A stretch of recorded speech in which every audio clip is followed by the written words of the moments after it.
And welcome back for our Deal Deep Dive episode. We've got Justin Brennan here from Brennan Pulley Multifamily Group, and he is going to share with us a deal that he recently underwrote, but they decided not to go with it. Justin, take us away. Tell us about the deal. Okay, so can I share my screen? Does that help or no? Sure, absolutely. So I'll show you kind of a quick and dirty, see if this actually works. Did it come up? Yep, there it is. We are looking at your pro forma right now.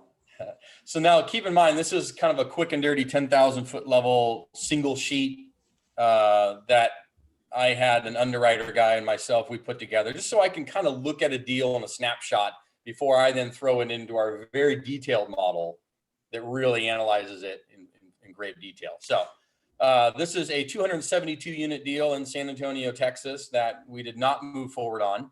And I'll explain why here in a moment. But what it does is it allows us to throw in the EGI number. What I mean by EGI is effective gross income. And effective gross income takes the gross, right? Taking out vacancy, bad debt, loss to like all kind of the economic losses. Then we get to that sub total number, and then we're adding in other incomes such as reimbursables or pet income, parking income, all the extra income on the property. That then gets us to an effective gross income number. So that's the number that goes in here. Okay. So Justin, before we dive into the details of the financial analysis, why don't you tell us how did this deal come across your desk? Yeah, so in building kind of relationships with many of the brokers in the different markets that we're interested in, I've met a lot of them personally and then signed up through their websites and through their emails and all that stuff. So I'm getting a lot of those emails flowing through every single day. And then, of course, I'll push them off real quickly to my underwriter guy that I've hired to throw it into this quick little format. Okay. And so this came from a multifamily broker. And what kind of deal is this? Is this a kind of like a heavy lift value add, or is this more of just a straight value play where you're going to be increasing rents and implementing RUBS? Yeah, so it's a pretty heavy value add. We got about $4 million in CapEx that would be projected on this one, which would be about $14,000 a door, give or take, and that would include interior and exterior renovations. Okay. So it's a decent size, value lift. I'd say a medium size value lift. Awesome. Okay. And so now let's dive into the underwriting. Cool. How exactly do you approach underwriting a 272 unit deal? Yep. So we will take the email that comes through that has an operating memorandum from the broker. It's got the T12, which is the 12-month trailing profit and loss statement. And it has the rent roll that pretty much shows me every single unit and what they're rented for. Those three pieces of information are going over to my underwriter guy. He's pulling it up and then putting it into this quick little snapshot where it's showing us total effective gross income. And then obviously we have the operating expenses, which are shown to us on, say, the T12, which is the profit and loss statement for the last trailing 12 months. That's why it's T12. And then you get to pulling out some reserves and so forth. And then we'll annualize it. So you can kind of see some of the numbers here that get plugged in. And I won't dive too much into those, but when it starts to populate, right, when we come in here to kind of our unit mix, right, you can see what he did. He down here is he adds in the current rent roll for the units and what they're rented for today. And then obviously the count on them. And then what we're doing is now we need to figure out, okay, post renovation, what are they going to rent for? Right. So we're adding in these numbers, and that gets us to an annualized reno number, which then gets popped up here. So that way by the, year 2, year 3, we're fully renovated. We're at, maximum rents. We're, kicking butt. This is what the rent looks like. And then we're going to progress from where we're at today being current all the way through year 1, year 2, year 3, which we're basically now at the maximum level, at which point we can potentially refinance the property at that point. And so what would be the details of a loan that you would use to acquire a property like this? Yeah. So given this deal size, you're looking at a loan amount. So over here on the right, kind of is where we get three different pieces of Yeah, we're looking at the purchase price, the capital improvements, closing costs, and the loan the amount, total loan amount. which is based on a 75% loan to cost, right? So when you take the acquisition plus the renovation, some closing costs are going to be pulled out of that. You're not going to get a loan on that portion. Now you get your loan amount of say 21,750,000, right? 75%. In the market today, you're going to get somewhere in the threes, maybe 3.5% interest rate on that. So that's going to get me my debt service, right? And that number's over here for the first 3 years because it's going to be interest only. Keep in mind, this is a quick and dirty. So these numbers, when I get pulled, if it actually makes some sense and starts hitting some metrics for us, I'll drop it into our really detailed model to really tighten everything up and look at it on more detailed. But what I'm ultimately looking for is I'm looking for an IRR north of 17%. So this obviously doesn't work. Yeah, the IRR you guys calculated was 11.7%. Yeah. And is that IRR calculation you got there, is that a general partner IRR or is that a limited? This is a property level IRR. So just the property level. Correct. Because we're just taking total returns, all the cash flow right here, getting me a property level. Because I know if I get to a 16, 17% property level, when I start to get down to the actual cash on the investor side, that number is going to pop up where I can get into the high teens, low 20s, which is ultimately what most investors and investment groups are looking for. And then I want to see average cash. So this is an average cash on cash return. You can look at it on a yearly basis here, but on average, I want to see that. That's not actually bad. 7s and 8s and 9s is not bad. But the issue is kind of the real issue that came down with this particular property is the unit mix.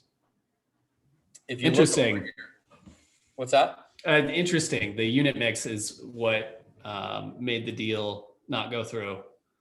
Yeah, because if you look over here, 202 units of the 272 are one bedrooms. Yeah. And that's fine on the surface. You're like, okay, well, if the numbers make sense, it makes sense, blah, blah, blah. But I want it at least 50-50, right? And then ideally, I want more 2 bedrooms than 1. But why is that? For exit valuations, because I know that I can get more pop on a 2 and 3 bedroom unit, right? Both from a rent standpoint, but also a valuation standpoint down the road than I can with a 1 bedroom. So it just makes, it's not that it doesn't work. It just makes it harder down the road when you're trying to do, exit valuations and all that stuff for, later. Justin, question for you. Is that because they're just not making more 2 bedrooms or why kind of what's Well, this is an older property. Yeah. This one in particular is a 70s property, 1980 property. Yeah. So, when it was built, this is how they designed it. Right. And they just, maybe at the time, that's what the market wanted, right? They wanted more 1 bedrooms.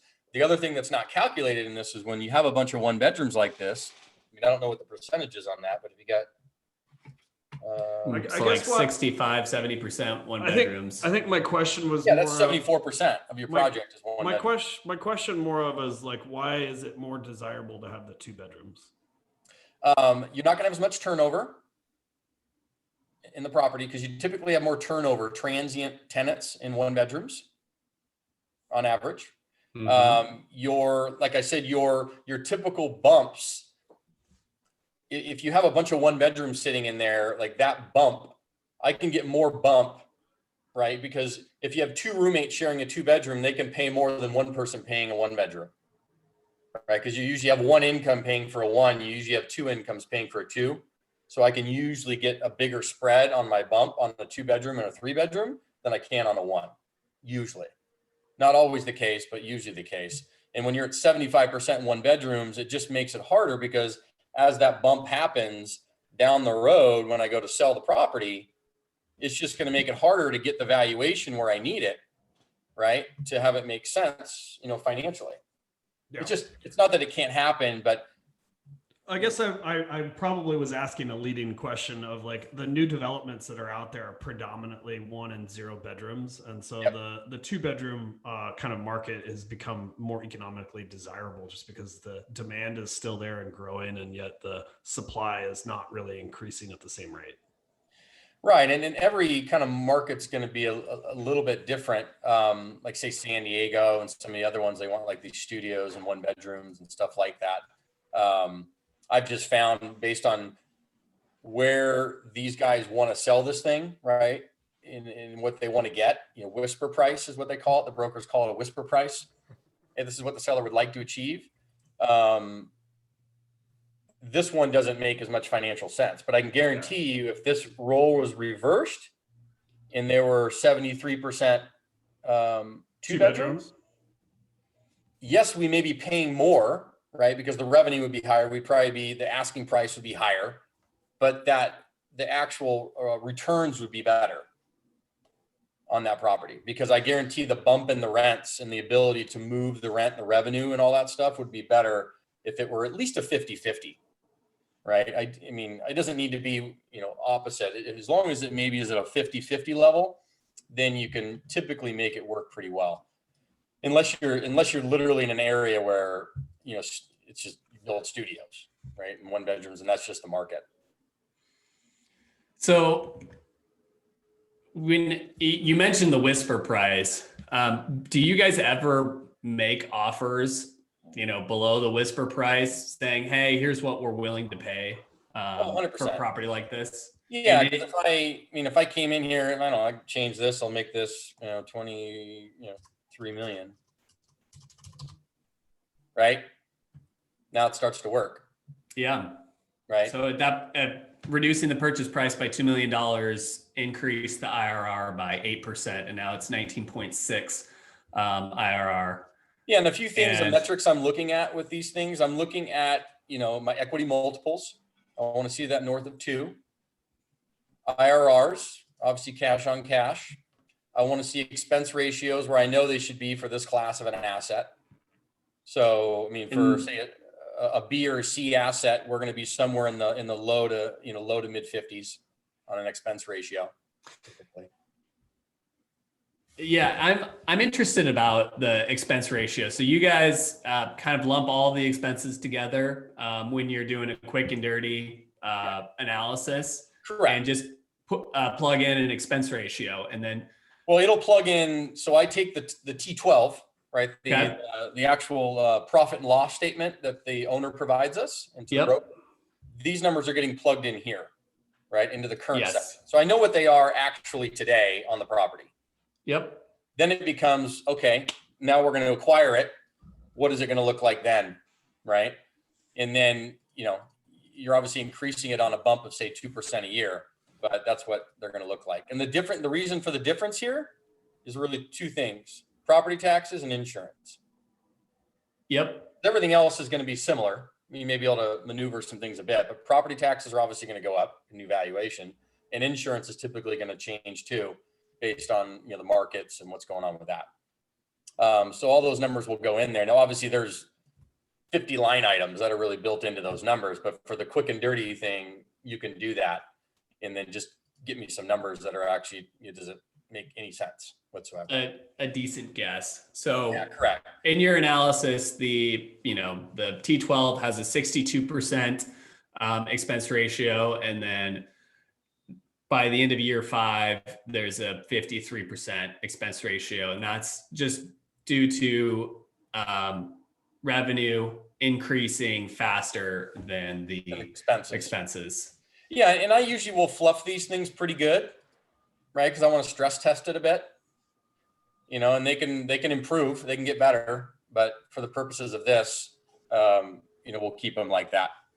And then I'll throw it in. Like if the numbers start to make sense and I like the deal, then all this is going to transfer into my detailed model, where I'll go spend 2.5 hours analyzing it. Right. This is something where I can come in here in 10 minutes and be like, okay, yes or no. Right. And then if it goes to the next stage, I'm going to spend 2-3 hours analyzing the deal. Well, Brennan, thank you so much for walking us through this. It's our first large multifamily analysis in the deal deep dive. So, And I actually liked this one because the location's great. But I just know I got to stick to some fundamentals that I know, and the unit mix is a challenge for us on this one, and ultimately would hinder us down the road based on what I see. yeah. Well, Awesome. Justin, if our listeners want to get a hold of you, do you want to tell us a little bit about what the best way to get a hold of you is? Yeah, you can go to our website at brennanpoley.com. That's my last name, BRENNAN, and then Poley is POHLE.com, brennanpoley.com. All our contact information is there. Obviously, you'll be able to see us on Instagram and LinkedIn and all that stuff too. It's Justin C. Brennan on Instagram. So yeah, I'd love to connect with anybody if anybody has any questions and so forth. So Awesome. yeah, thank you so much. All right, that's a wrap on our deal deep dive. Thank you. you bet.